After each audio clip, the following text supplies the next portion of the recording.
So, um, Hello. Hey, who am I talking with? Hello. Hello. Sorry. So my name is Hong Chan, Hey, and Hong I can Chen. go by Paul if you want. Oh, either So or. yeah. So we go to Stony Brook University, and we're majoring in business management. So Cool. before we start, so our project is about to interview an entrepreneur and create a video presentation about your like business and Okay, your cool. background to the class. So thanks for interviewing with us. Sure. Okay. So is this part of the video going to be part of your video? Oh no. We're gonna Okay. summarize the video and we will present it. Okay, well, cool. Yeah. All well, right. I'm recording it right now, so um, Okay. I'm recording the interview. So, All right. Okay. so yeah, Ben, you was a guest in one of my classes, my German class. That's how I remembered you, and Awesome. um, I remember you saying that you had started a business, and you brought your chocolate in, and it was pretty good. So, Cool.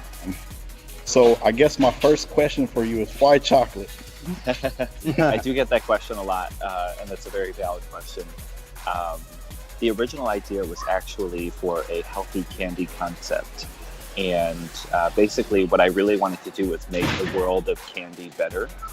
And so we started with hard candies infused with different vitamins like vitamin C, and we wanted to make healthy candy. And we quickly learned that, the base of candy is usually sugar, which is not super healthy. Yeah. And we found out that the main ingredient of good chocolate is cacao, and cacao is a fruit that grows near the equator. And that is packed with antioxidants and all sorts of good things for your body. Um, and when you put lots of it into chocolate, it makes dark chocolate. And that was kind of why we decided to change and pivot into chocolate. Oh, okay. All right. Cool. Right. So- And okay. Do you wanna skip continue? Okay. So can you also tell me about your background? Sure. Yeah. So when I came up with the idea, I was actually a student. So I was Okay. studying business and German, and I was very involved on campus in a lot of things about fair trade, working to support farmers in the developing world. And I started a fair trade club on campus, and I really enjoyed business, and I enjoyed the kind of social responsible side of business.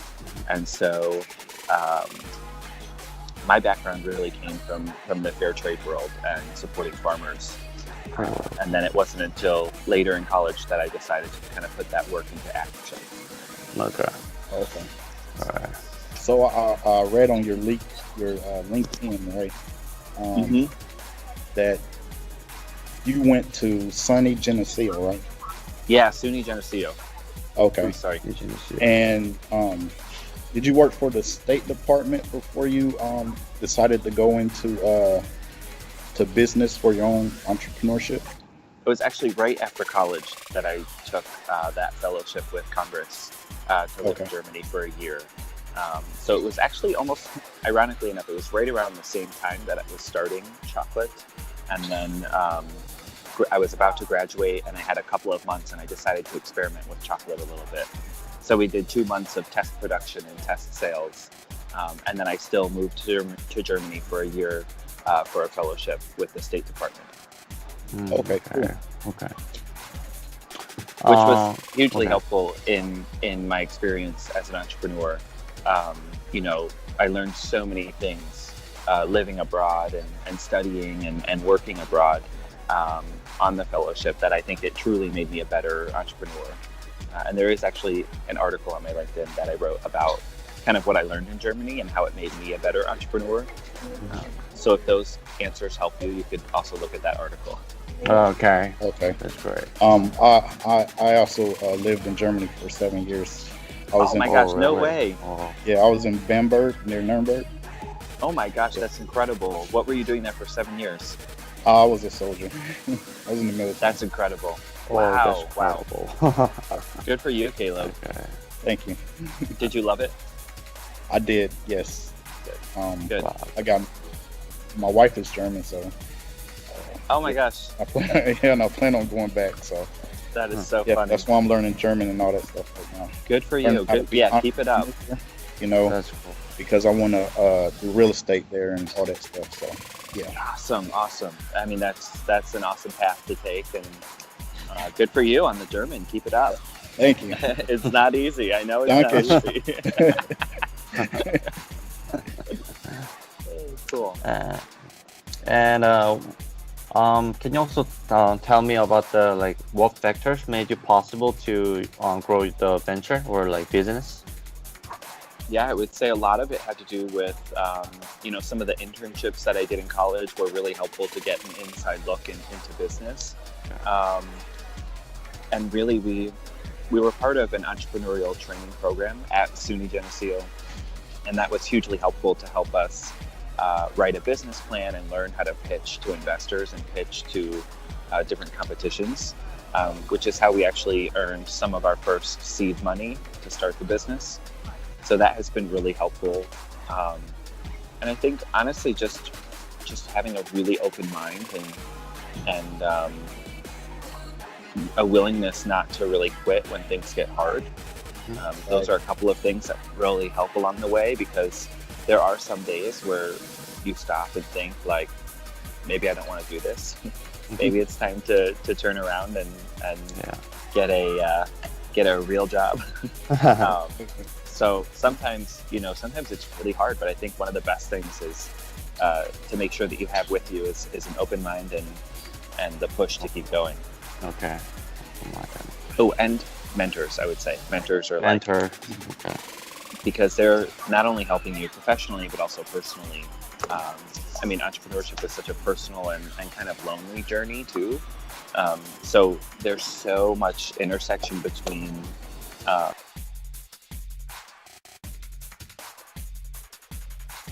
the work-life balance doesn't really exist for the entrepreneur, at least in the beginning. So you need to make sure that you're surrounding yourself with people who support that, who understand that, and can kind of help you through that. Okay, cool. Okay. That's good. Thank you. I saw that your business is like very spread out.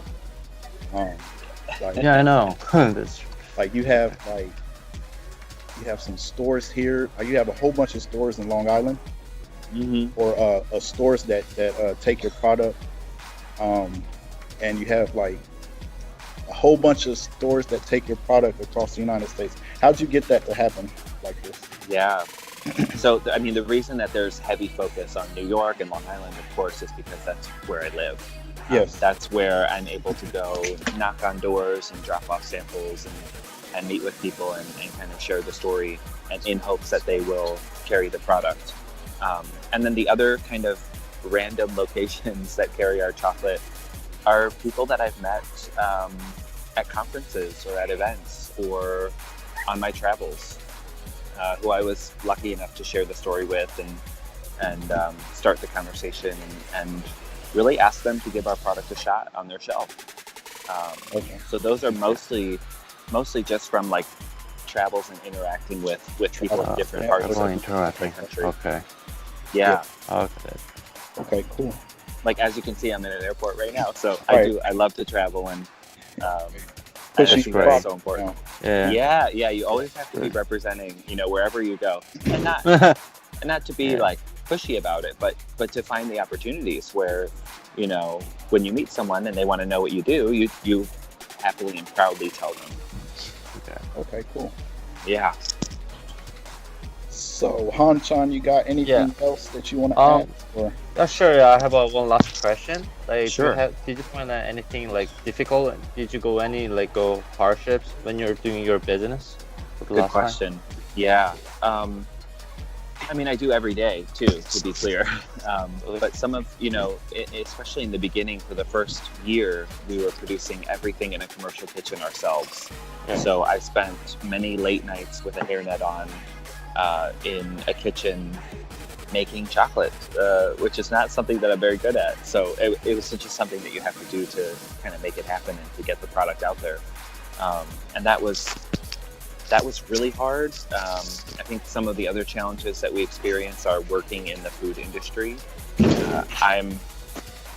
I have no background in food or the food industry, and so that's really challenging.